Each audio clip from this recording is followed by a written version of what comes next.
Hi there, I'm Dave Butler. I'm Emily Freeman. Welcome to Don't Miss This. It's our scripture study podcast video cost.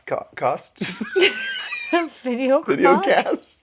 Is that a word? Is that even a word? Video cast? Well, it's funny because I'll say like, "Oh, I got to go record the podcast," and people are always like, "Is that what you call the YouTube channel?" And I was like, "Oh, I don't know. We don't know. Video podcast, whatever. It's both. It's on YouTube and the podcast world. So it's both places. We move through the scriptures. We talk about things we think you don't want to miss. We don't talk about all the things that are in there because then it would be 5 hours long. right. Yeah. So because Emily has so many favorites, so we have to pare her down.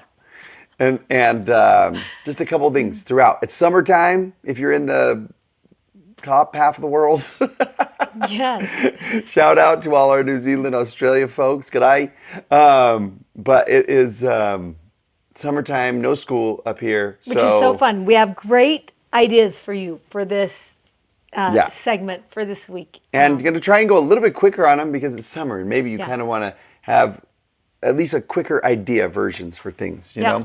So this one we're calling, How Can We Know the Way? This is a question that one of Jesus' disciples asks. His name is Philip. I call him Philly. His name is Philip, in case you've never heard about him before. And 14 starts out interesting because Jesus, very first verse, let not your heart be troubled.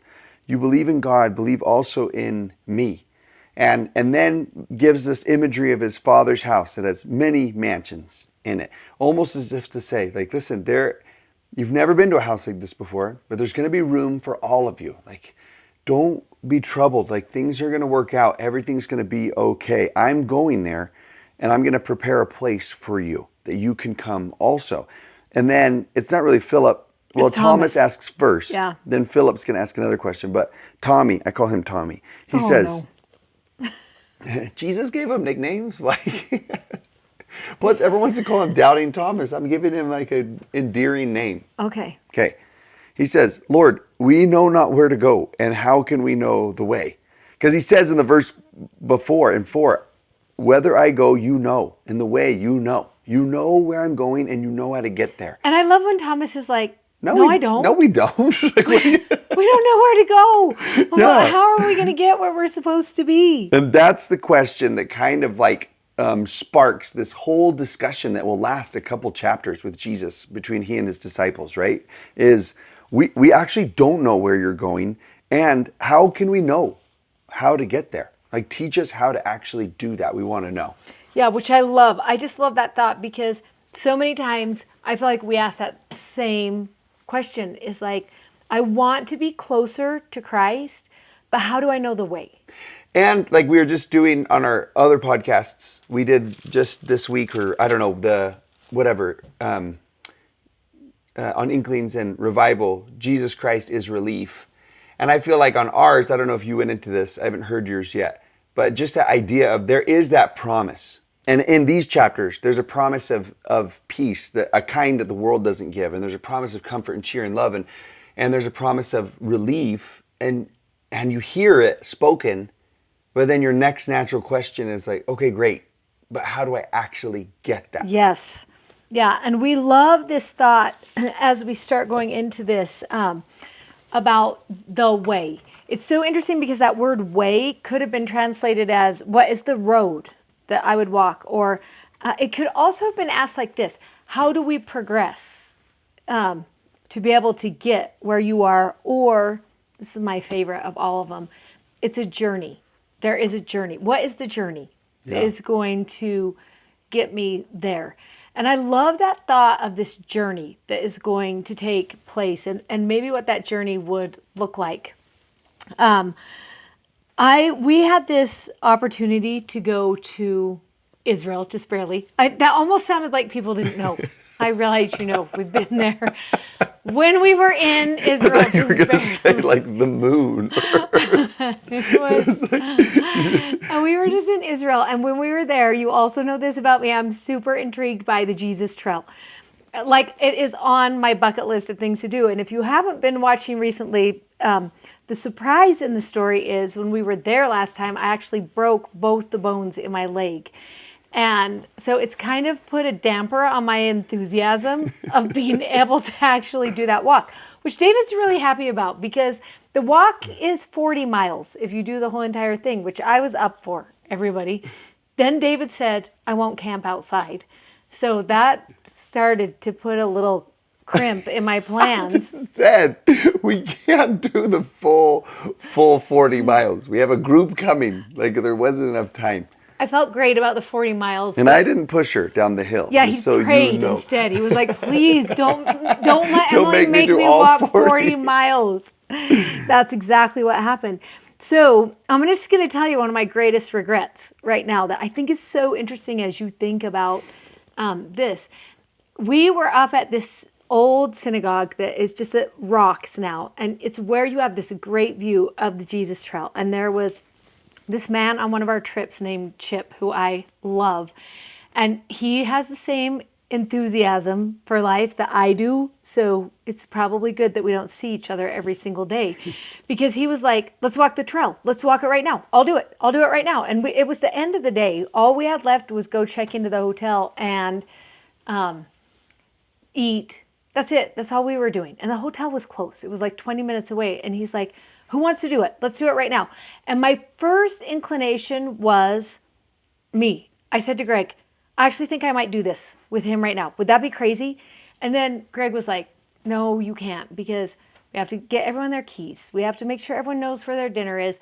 Plus I was wearing this linen jumpsuit that was like not conducive for in the way the trail was set up. And our Israeli guide was like, don't do it right now. You're coming back to do it in June. And I will tell you one of my biggest regrets is that I did not walk that trail with Chip. Why didn't I? I should have just gone. I would have been able to do it exactly how I wanted to do it. And I could have just soaked it in and had that experience. And it's made me think to myself, how often does someone say, do you want to walk this trail with me? Like, do you want to come on the way, on the journey? And I'm like, okay, is the timing right? Am I wearing the right thing? Am I like, what are the things that I'm like, well, I actually do. Like, that's on my bucket list. I actually do want to do that. I am inclined toward it. Like, it's on my list of things. To come closer to Christ is actually on my list of things I want to do in this lifetime. Yeah.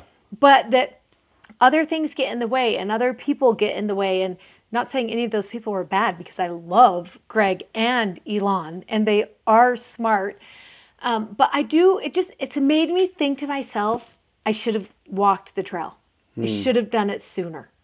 Well, and you're just kind of making me think about just, in first century Christianity and second, and they don't get called Christians for a while.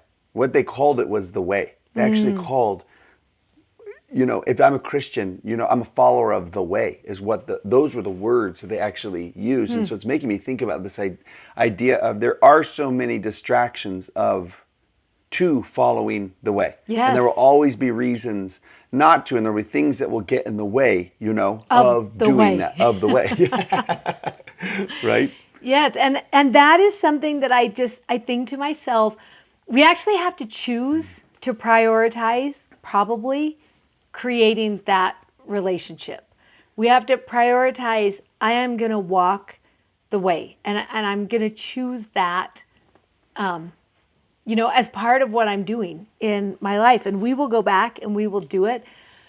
And if it doesn't work out great, when we go in June, in 5 years, I'll go back and I'll do it then. But I think I will always hold on to the regret of not accepting that invitation in that moment. And I don't know where all of you are in your story, but maybe you have someone close to you that is saying, hey, do you want to walk this with me? Let's do it. Let's do it right now. Let's go.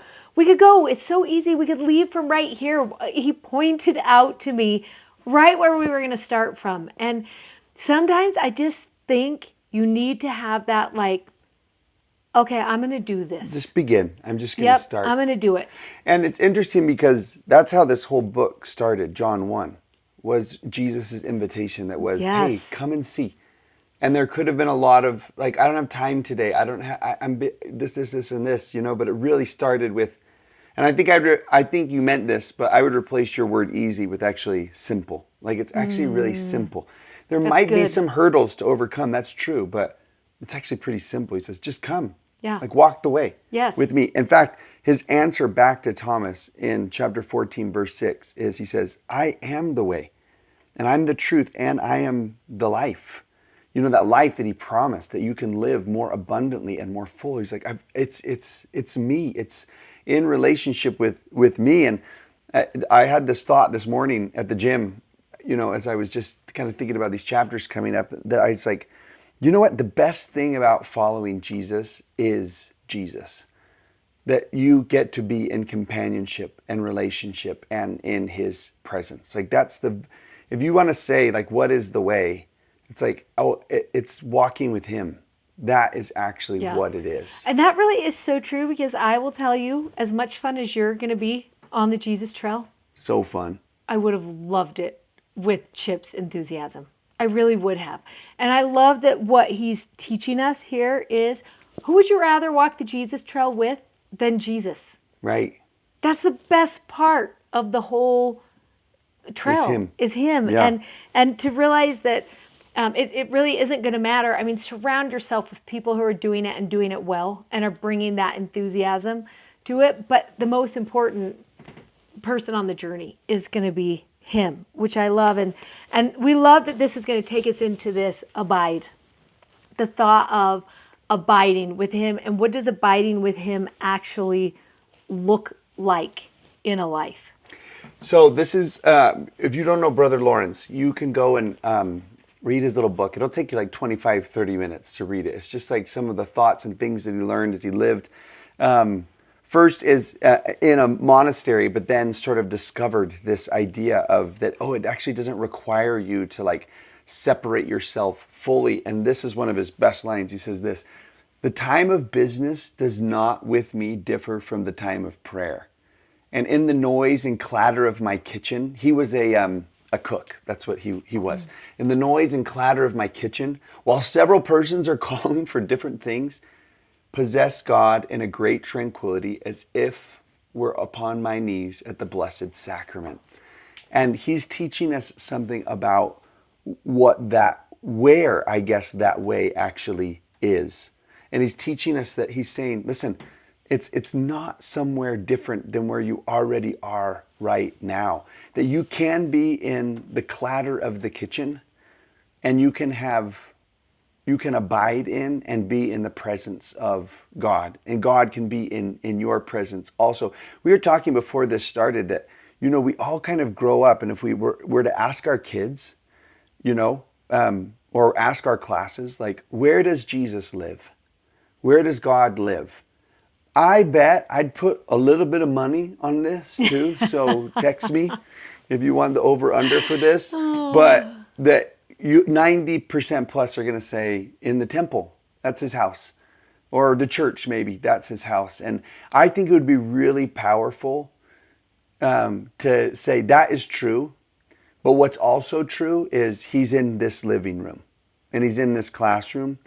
Well, if you're in a church, that's a double answer. But he's in the kitchen and he's in the car and he's at the school. He's on the sidelines of the football field. Right, that he is all those places. That he abides with you wherever you are, and you can abide in him wherever you are also. Yeah, and we read about that in John 15, where he starts out with like, I am the true vine. That's what he wants you to know.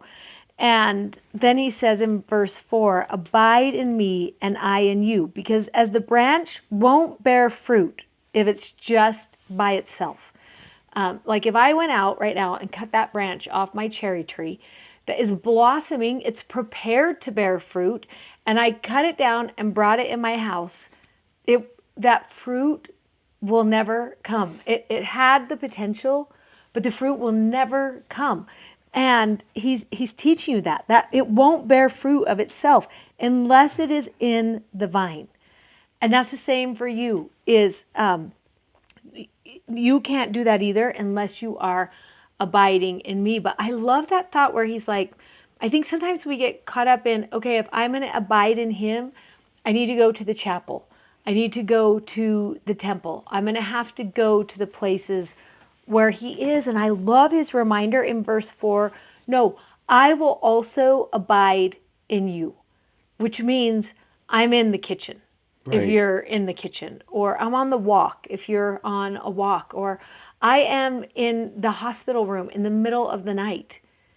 I can be there. I can be everywhere. And I do love that it's like, because a lot of times we will talk about like a hospital room experience, that he can be there in your tragedy. Yeah. I actually love that Brother Lawrence says in the clatter of the kitchen, like on a Wednesday afternoon, because Yeah. it's like, it's normal. And is the church and is the temple great places to go and abide in him? Yes.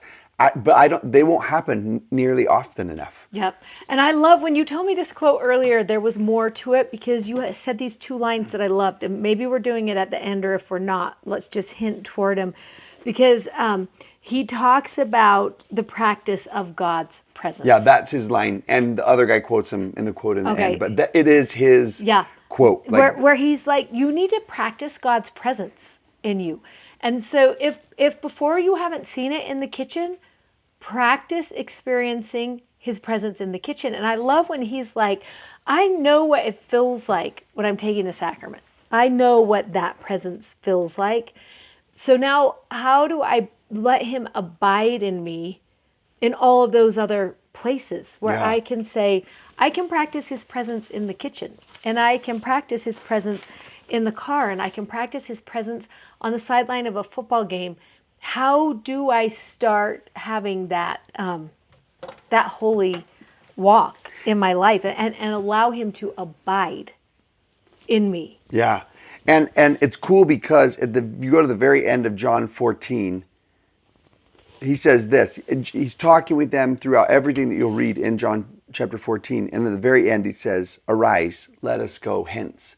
Which means the setting for all of these teachings are actually on a walk. Yeah, They're chapter headed, 15, chapter 16, and chapter 17 are while they're walking. Yeah. So they were in that upper room where they were having the first sacrament all together and clearly were abiding together. But where he's going to teach this is on the walk, like down through the Kidron Valley and up to where Gethsemane is. And all of it's so, like, I think there's a message in the location. I do that too. he's just like, we're actually journey. in the journey, and we're on the normal streets is where we are. And in these places are where you need to practice God's presence. That's the secret.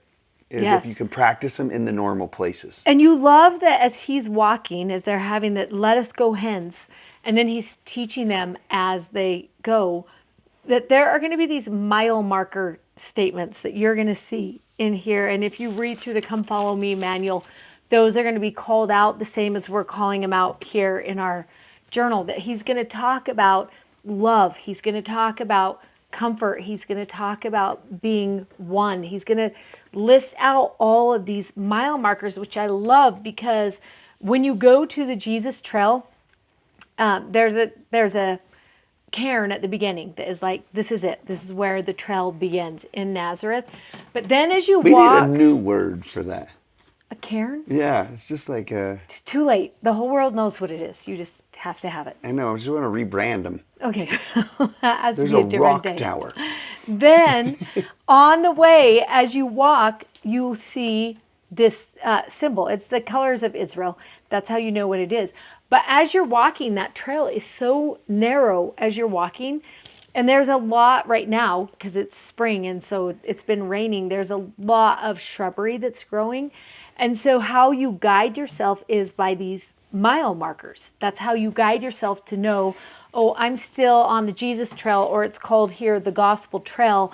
I know I'm on the right trail because I can see the mile marker that is telling me this is the way. Yeah. And I love that Jesus is going to do the same thing. Like as they're going on this walk, he's like, okay, here's how you're going to be able to tell the way.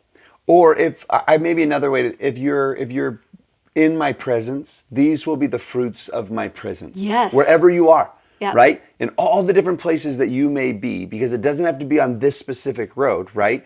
But like if you're in the way, Yes. if you listen to the podcast, I just did quotes, right? If you're in the Yes. way, if you're in relationship with me, in any of the places it could be, This is what it looks this like. is what you'll experience, Yeah. and what it'll look like. This is what it looks like. And I love that so much as we think about that. And so we were talking, and just because it really is the first week of summer for a lot of people, or nearing it, and the weather is finally getting good. I don't Maybe want not. to jinx it. Yeah. But the weather's finally getting good, that maybe you want to do this on a walk. Like maybe you don't want to just sit in your house, but you're like, okay, let us go hence. And you're going to grab everybody, and it would be super fun. In the journal, we've given you this page where you're going to be able to go through, and it's going to list those standout points: love, comfort, cheer, abide, be one. And you could use this two ways. One way you could use this is as you're reading 14 through 17 to just feel, you're going to see love mentioned so many times. You're going to hear counsel about the Holy Ghost and the comfort he brings so many times, and cheer and being one and abiding. And maybe you're just going to write your favorite. Verses Here were the and what it's standouts for me teaching. Yeah, about those. yeah. But the other thought would be to cut these out, to copy this page or print it out from the newsletter and put on there. We also captured our very favorite verse about each of these mile markers along the way, that maybe you would read and then say these two questions. This is how he did it. And then ask this: how will you do it? This is what it feels like to walk with him. Now, how could you show that same thing to someone else so that they would be like, oh, I love the way you're going. I love the way you are living. I want to be part of what that feels like. And so we're just going to go through each of these words, some of the things we loved about each of these words as we think about this, and call out those favorite verses that we have. But you might have a different favorite verse as you go through, and we'll start with love. And we just want to be, as we get to each of these, be thinking about that. How will we know the way? And that, okay, one sign of the way is love. Yeah. This is how he did it. How will you do it? So I would start so one verse that we picked out for this one is verse 13. And in my mind, I'm like, where is that one? Because that by this shall all men know Yes. that ye are my disciples. Well, I can't remember where that is, but that's that second part of it, Yeah. right? The first part of it is, look at 13. Greater love hath no man than this, that a man lay down his life for his friends. And you are my friends, is what he says. And clearly the greatest and highest moment in time when that happened is when Jesus literally laid down his life for us, his friends. And he says, you're going to experience that kind of love, that sacrificial, no limits kind of love from me always.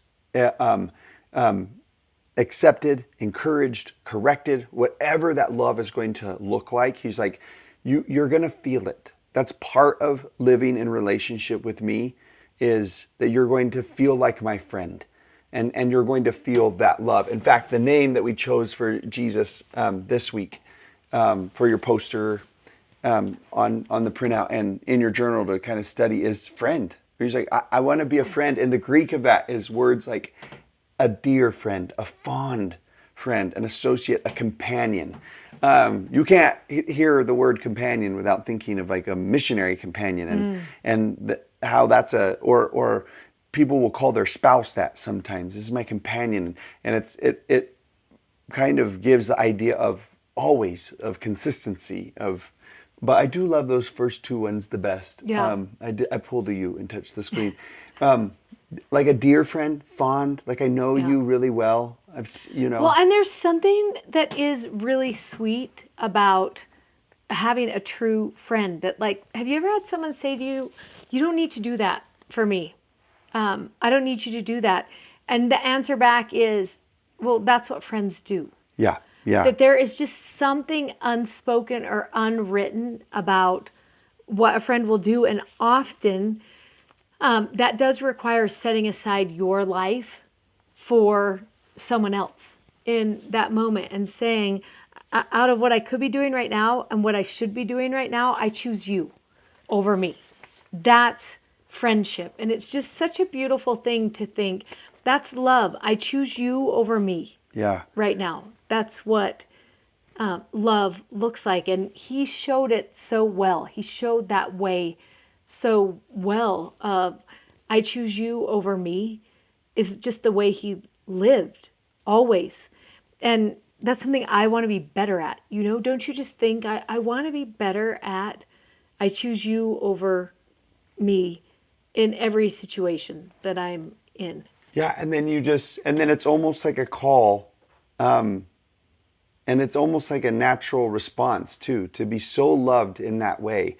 Then you begin to lay aside your life for others and become that same kind of friend. And I just expect that you would not only experience the love of the Father and the Son in this sacrificial kind of love, right? Sometimes you kind of think like, well, why do they have time for someone like me? Or why would they care about and it's like, actually you'll start noticing that they do care and that they do have time for you.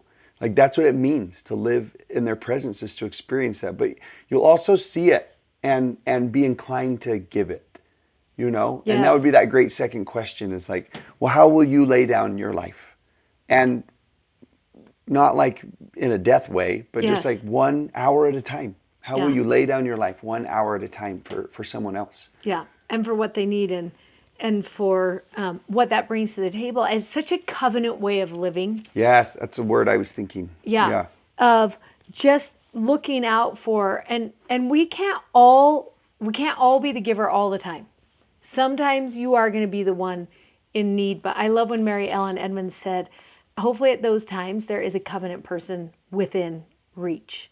And I just love that sometimes we're the one who needs the care. That is true. But sometimes we are the one who's called to lay down whatever our busy is in that moment and give that genuine care. And that's part of the way. That's the mile marker. That's what we're looking for, is a people who would do that. I love this next word that is going to be comfort. And we read, and I didn't write down the verse, but you might know where it is. Oh, I I will will. not leave you comfortless. I will come to you. And there's just something beautiful about that kind of comfort, is I'm not going to leave you on your own. It's this second one. I would come to you. So John 14. Yeah, 14, 18. 14, 18. That I would come to you. And I love that word comfort can be a consoler. Don't you love the thought of just that consoling that would come, that it's not necessarily going to take away whatever that path looks like right then, but it's going to console you along the way. Or that translation, comfort, comes from the Latin cum fortis. Fortis means strength, and with strength is what that means. Like someone's going to bring strength into a situation. And that's really powerful. That what you just said is that it doesn't take away the situation, but it does bring you strength while you're facing it. And that would be a mile marker of the way, is knowing that, like, wait, I will experience tragedy, and I will experience heartache, and I will experience sickness, and I will experience death. Like all of those things I'll experience, but his promise is, I will bring you strength in that place. Remember that prayer that Emily prayed, and I wrote about it on my Instagram once, but I wish I could remember the exact line, which is, give me enough strength for the next few steps of mortality. And that's a promise. His promise is like that you will be strengthened for whatever it is that you are facing. And don't you feel like that's true? That it's like, if you're at a time of grief, a friend will come and hug you, and that hug did not take away the death, and it didn't take away the debt and the problem and the whatever it was, but it brought you strength, to be able to face it. There's something about it. I love that. And I think it's so interesting because he's introducing them to a new concept right now. And so this thought of the comfort that is coming, or the comforter that is coming, he keeps circling back to it. He's like, I need you to know I'm not leaving you alone in this. I wouldn't do that. That's not what I would do, is make you try and figure this out on your own. That I'm actually going to send you the comforter. And he keeps telling them over and over again, which makes me wonder how many times Thomas was like, but how will we know?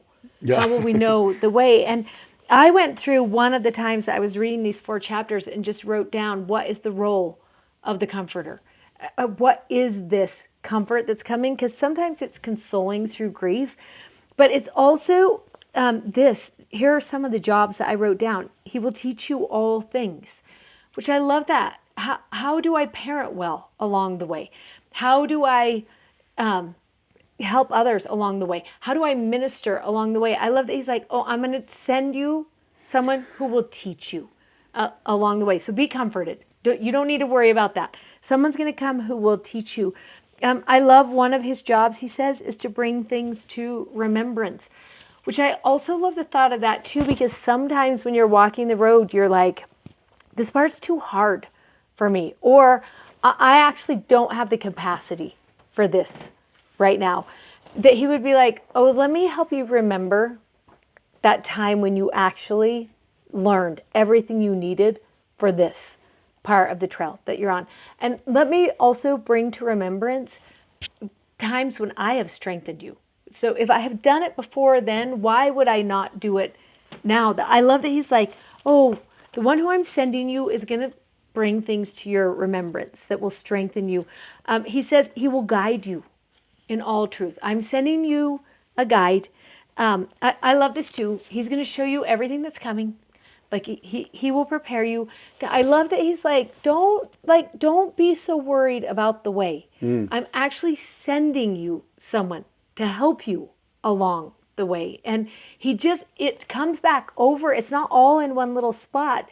It's almost as if he's like, oh, and listen, if you run into something like this, I'm sending you someone who can help with that. And if something like this is in the way, I'm sending you someone who can help with that. I loved that part of comfort, that there is someone coming who's going to help you. And it's cool because he says, like if you go to 16:7, John, nevertheless, I tell you the truth. I think it's really funny that he starts something like that. He's like, almost as if he's saying, listen, what I'm about to tell you, you're not going to believe. But I'm telling you the truth. Okay? Yes. I'm telling you the truth. And you'll see throughout the chapters, verily, verily, which means truly, truly. Like, Yeah. listen, Yes. listen, you're not going to believe this. It's expedient for you that I go away. For if I go not away, the Comforter will not come unto you. But if I depart, I will send him unto you. And I can already argue back, because what he's saying is, which would you rather have? Me by your side or the Spirit in your heart? Which one?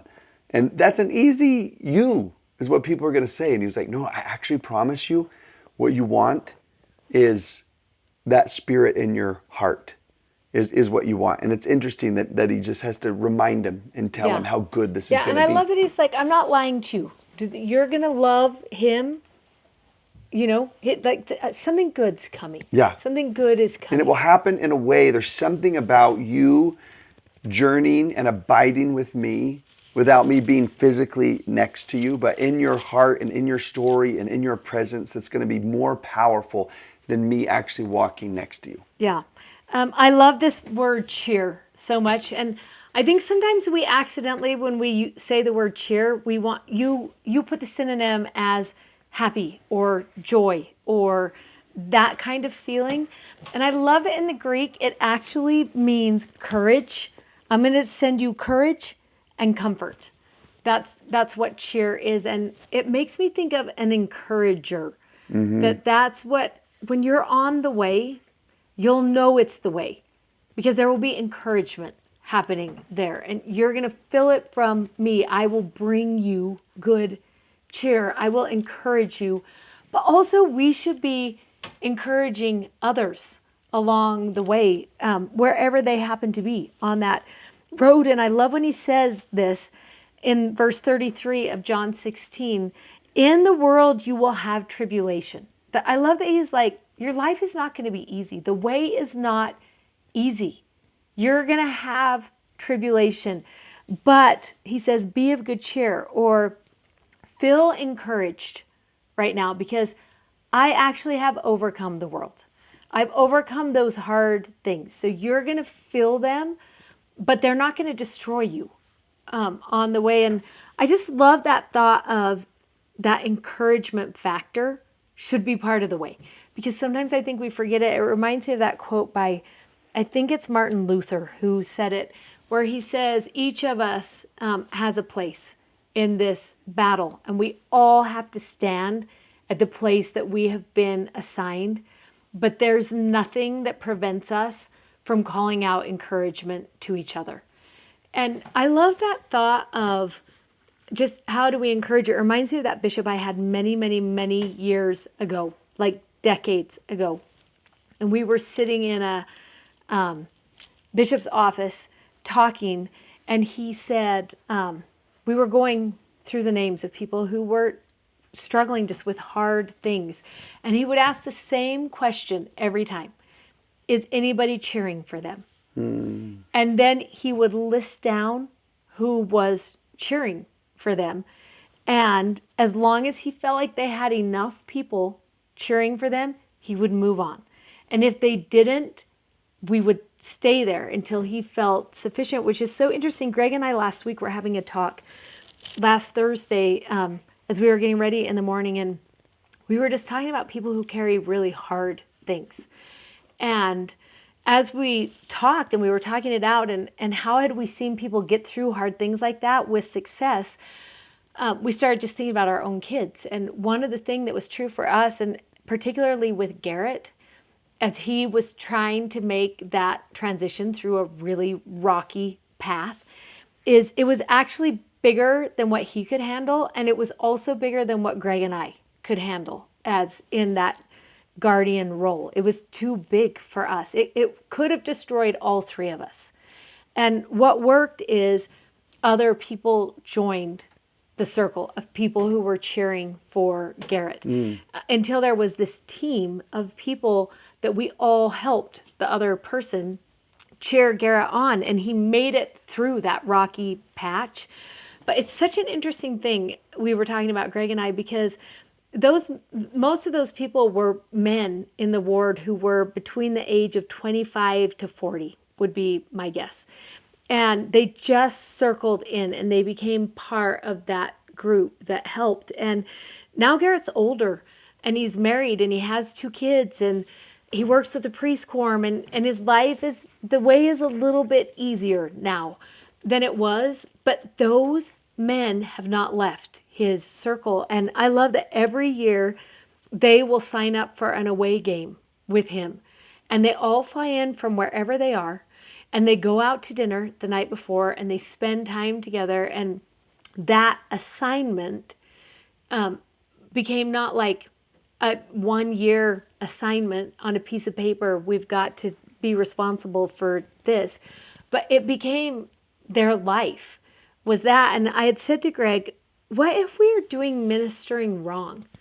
What if we're starting top down and we're like, I'm going to give you 2 people and I'm going to give you 2 people and I'm going to give you 2 people. And that's your assignment for the year. And I said to Greg, what if someone needs more than 2 people? What if someone needs 7 people? Remember Lot? Yeah. He needed 315 people. Right. That is what it took to save Lot. And I said to Greg, maybe ministering is actually supposed to start from the bottom up. Yeah, like from the maybe you're need supposed first. to look at Yeah. the person and do like that bishop did. Is anybody cheering for them? Okay, how many people do they actually need to cheer for them? And then start making assignments, or I want to say invitations. Could you be part of the team that is cheering on Garrett? Okay, like this. And then all of a sudden you're like, what is the need? Is this a 1-person need? Is this a 5-person need? What is the need? That's ministering. Yeah. That's what that's encouragement along the way. And it's just has made me, for a week and a half, I just keep thinking, okay, ministering really, it really does need to start from the need instead of from the assignment. Yeah. Amen. Yeah. So I think in each of these, I think it's just important to come back to and say, this is what you will experience. You will experience this good cheer in the midst of tribulation. But then there's also seems to be in the way a call to now encourage Yeah. others. Yeah. How should you do it? Yeah, how should you do it? Yes. You know? Yeah. Okay, John chapter 17 is a chapter that's called the so many different things. We call it a lot of times the intercessory prayer. I've heard it been called before the prayer of our high priest, which is so sweet to think of, where he's just kind of comes in, and as part of this prayer, there are two parts to it that I think are really powerful.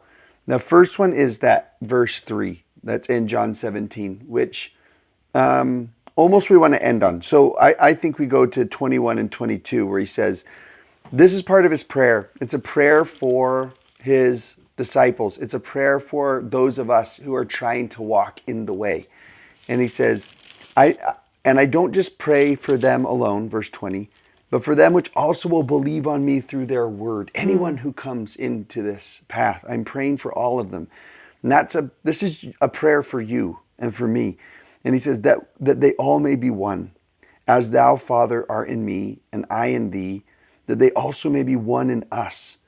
And there's something that's so sweet about that, because you just see some friendships and some circles of people that you like long to be a part of, and I love that the Father and the Son have the most admirable and, like, can I say, coveted kind of relationship.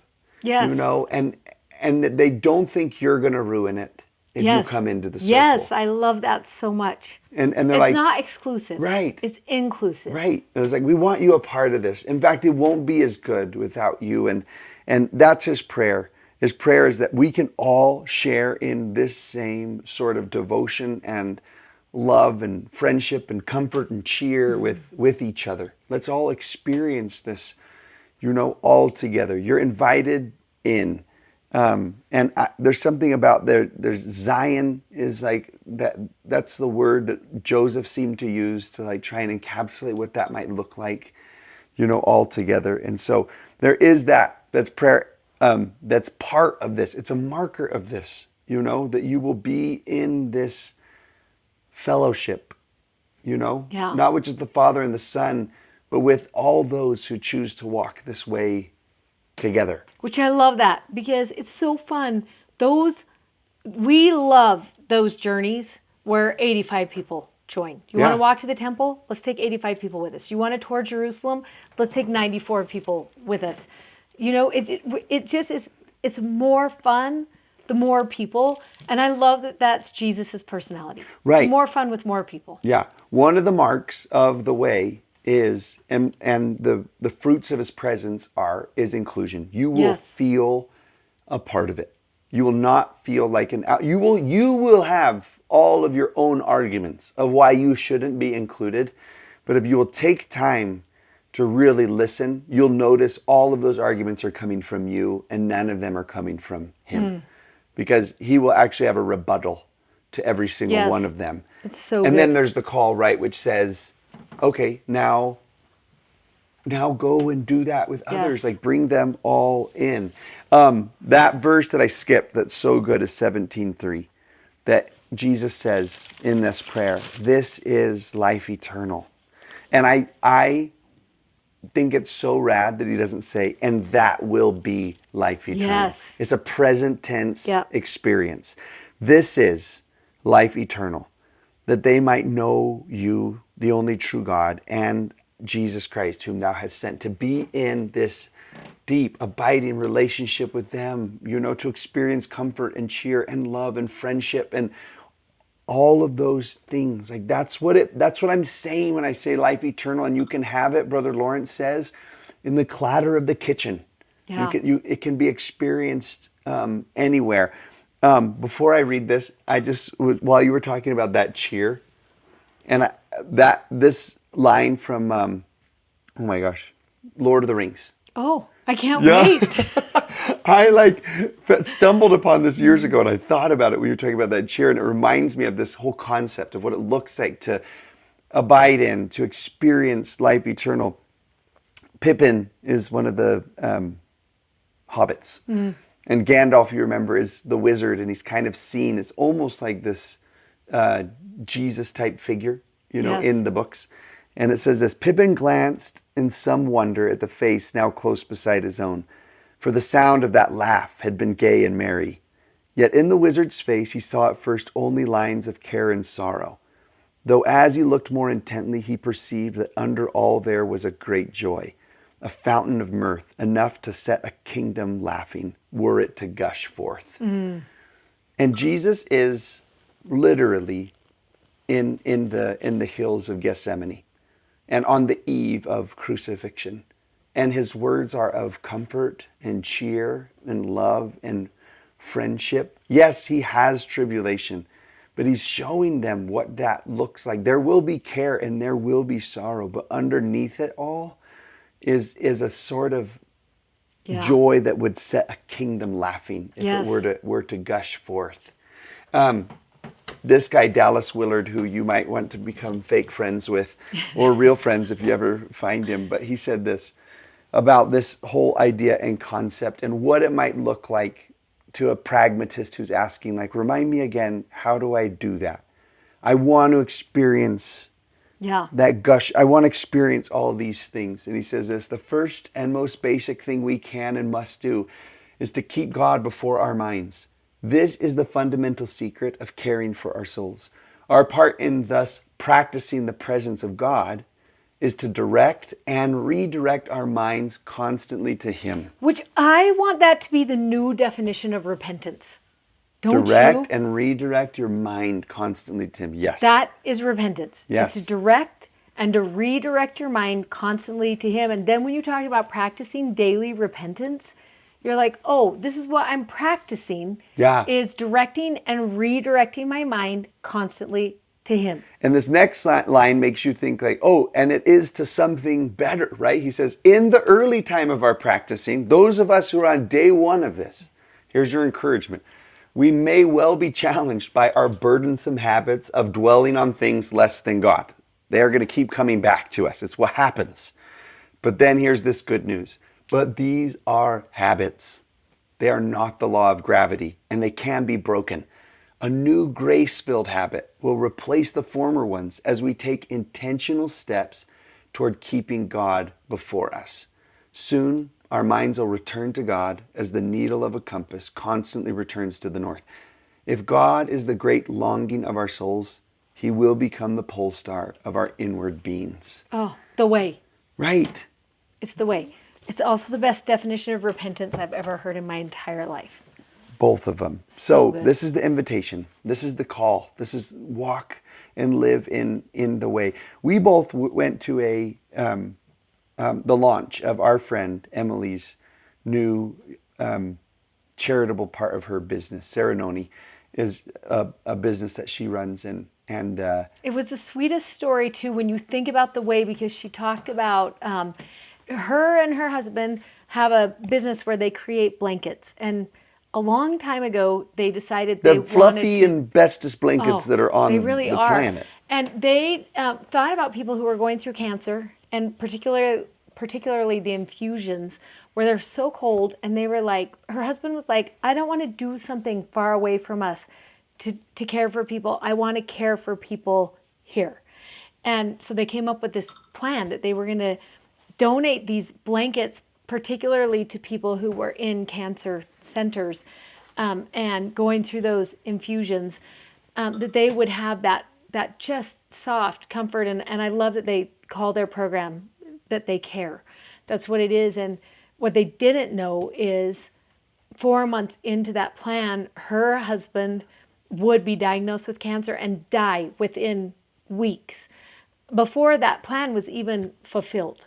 That would be their story and their experience. Anyways, continue on. I just want to make sure you got that fun beginning part. Right. And well, I just sat there and she stood there and she shared that story. And that story had elements of the two of them and their family wanting to comfort and wanting to cheer and wanting to love others. That was like part of the story. And then as she told it, she talked about her friend who makes this beautiful jewelry made by Mary, who found out about her husband's diagnosis and gave a necklace that said faith over fear to her.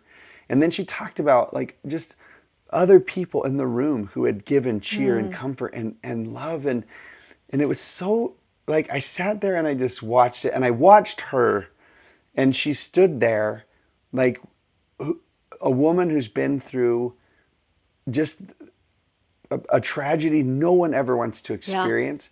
But she stood there with like the grace of a queen, you know, and she was like steady and just soaked in faith. And I was like, that is what it looks like to walk the way. Well, and also, I thought this when we were standing there, and now it's coming full circle. Because you know what she probably would have said? I didn't want to walk this way. You know, it was so tender watching her talk about losing her husband so quickly. And yet they had been called to that way long before they walked it. They had been called into it. They felt that pull to that place, and that she did walk it with so much grace. But sometimes I wonder if he says to us when we say, I don't want to walk this way, if his reply would be, I actually need you to, because you are going to bless this way for so many other people who come behind you. And it just was such a remarkably sweet afternoon to watch people actually living the way, not at church, but in the kitchen, in their business, in their profession, and no matter where they were in their spiritual walk, to actually be giving love and cheer and strength and comfort. Like, you stood in that room and you were like, oh, this is the way. Yeah. Amen. You felt it, and it drew you in. Like, you know, you were like, I want to walk this same road. Yeah. So, happy summer, beautiful chapters. We'll see you next week.